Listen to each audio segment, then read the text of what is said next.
It's Nolan. What's going on, y'all? It's the Kid J Nolan here. Now, I know my channel has not been all that active in the last few days, but it's been a slow week in terms of news, entertainment, music business, all that good stuff, man. So I'm trying to get y'all as much as I can, but the folks are just not giving us a lot of anything to work with. You feel me?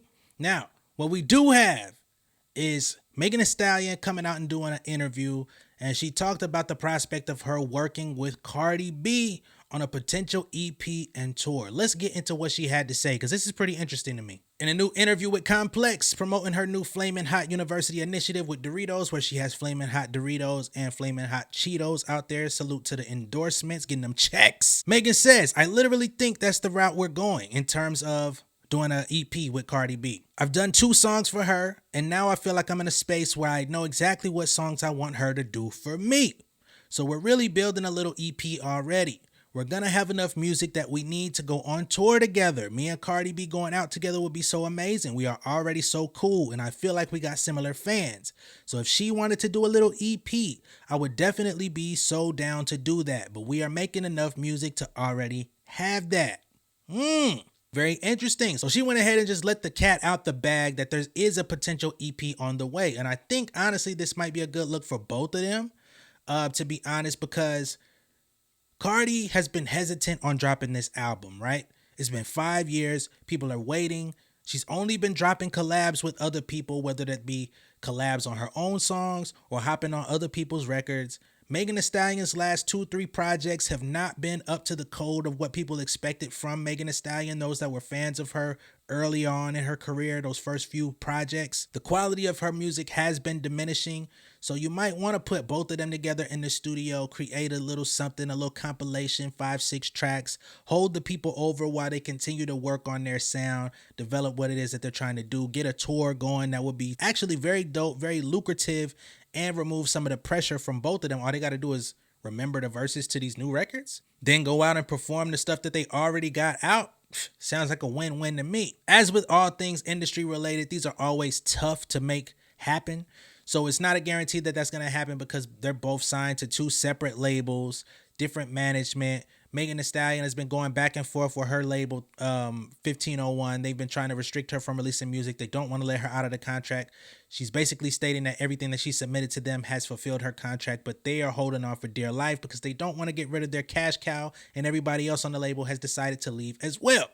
In terms of Cardi, you know, she's got the free time to do it. She's got the free will to do it. I mean, I think it definitely benefits her in a major way. Takes a lot of pressure off of this next album because then she could have something in the between time. And that gives fans new Cardi B music, which is really all they want at the end of the day.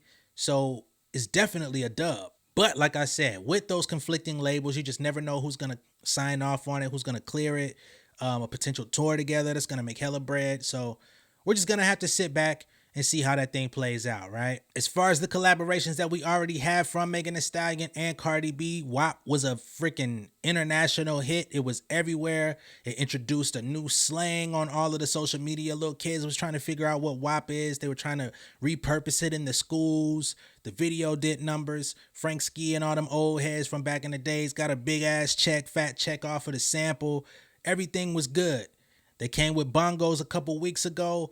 It's kind of hitting on a lukewarm level. Like, I've seen people say that it hits in the club, it goes in the club. It's a different thing when you get around women and people having a good time drinking. But when you listen to it sober, you just playing it, it does not hit the way that it should. And you shouldn't have to be inebriated or under the influence to feel like a song is doing it for you. So far on the collaborations, I would say that they're hitting at 50%, which isn't bad. But if they got 5 or 6 more in the can, hopefully it's more hard-hitting, upbeat, ready to be consumed by their audiences, by their real fans, and they could just go crazy. You know what I'm saying? I think that would be dope. That was what Megan originally wanted to do with the Baby years ago. They fell out. All of that music got thrown in a trash can into the waste bin, so might as well do it with Cardi. Seems like they're a lot closer. The fan bases match up. Everything has its own symbiosis with that. I would like to see it. Speaking of things that need to be thrown out, we also have Lil Kim's new Ebony magazine cover, okay? Now, I'm not saying it needs to be thrown out because she doesn't look good. I'm not commenting on her looks in any kind of way, okay? I'm not going to do that. I'm not going to take that stance. But I'm just saying it needs to be thrown out because of all the controversy surrounding it when it probably should have never happened to begin with. But let's keep going, okay? Now, fans have been ripping into Ebony magazine for the last few days over a new cover that came out. They're basically saying that it was heavily photoshopped. The people understood that when they saw it because even when you go on her Instagram now, she looks like a different person. But every time you see Lil Kim, she looks like a different person. Let's keep it honest, you know what I mean? And that's not ragging on her. That's just what it is, you know? Maybe that's something that she enjoys is popping out looking like a brand new chick. It's a lot of girls out there, they switch their hairstyles up, switch their makeup on and say, hey, man, ain't got no reason to cheat because I could turn into a whole different chick. There's a lot of people that enjoy that. People on social media are saying whoever did the editing needs to be fired. As a publication, you should know what's unacceptable. This cover is not it and does not represent Kim or the magazine well. When the backlash began to get a little bit too heavy, somebody said, who photographed this on Instagram? And we got Keith Major, who was working with them. He says, man, she wanted to be in control of the retouching, so this is what we got. Basically placing all of the onus, all of the responsibility and blame on Lil Kim, saying this is what she wanted, okay? We took the photos. We were going to have it ready. She wanted to have the right to make all of the final decisions on what got used. This is what y'all got. Leave us alone. Leave us out of it, right? Once all of this made its rounds, Lil Kim and her team got wind of it, and they wanted to go ahead and shift that blame back to Ebony magazine. Lil Kim even took it as far as to say, who is this? Because that's not the photo I approved or any other content they've put out. I always told Ebony it looked like a painting, but they didn't want to listen. They said they loved it. It's the sabotage for me. The funny about this is that is their retoucher. Okay? So she says, I told y'all the shit I wanted. Y'all went against the grain. Y'all put this up. It looks like a motherfucking painting. It doesn't look like a real person, which honestly, it does kind of resemble a painting. To take it a step further, Lil Kim even decided to put out the photo that she wanted used on the magazine. And here we have it on the screen now. Tell me what you see that's any motherfucking different between these two other than the filter. The filter fish. It's the same shit. Only thing that's different is the mole, which is one of Lil Kim's trademarks. I'm sure they figured they would want to put that on there because she always pops up with it on there, even though there ain't no mole. It's just color difference. It's just the fucking gradient. Everything else is the same, right? Still the same jawline, still the same everything.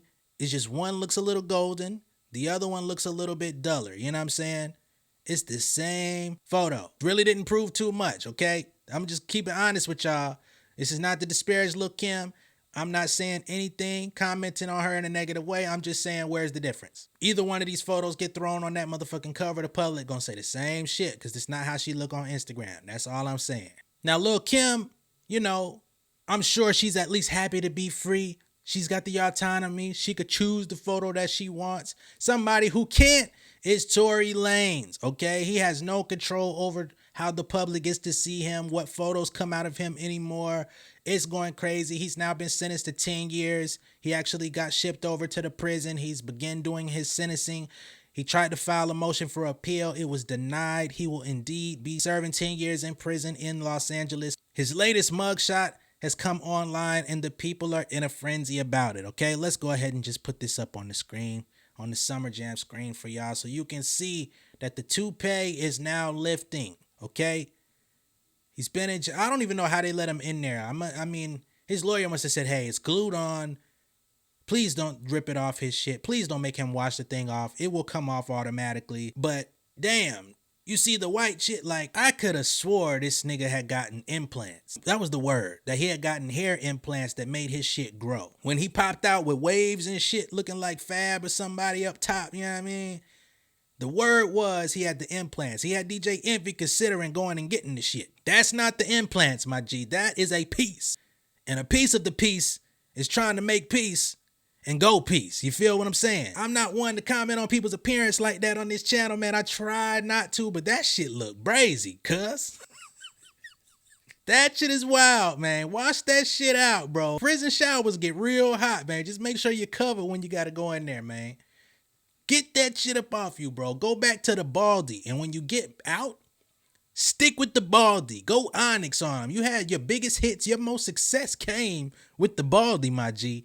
It's time to go back. It's time to get back to your roots. And I ain't talking about the roots up here. I'm just saying in general. Follow your DNA. Follow your genetic code, my brother. It's not that deep. I tell you what, this motherfucker come out with locks in 10 years, I know something different. I know something ain't right. You feel me?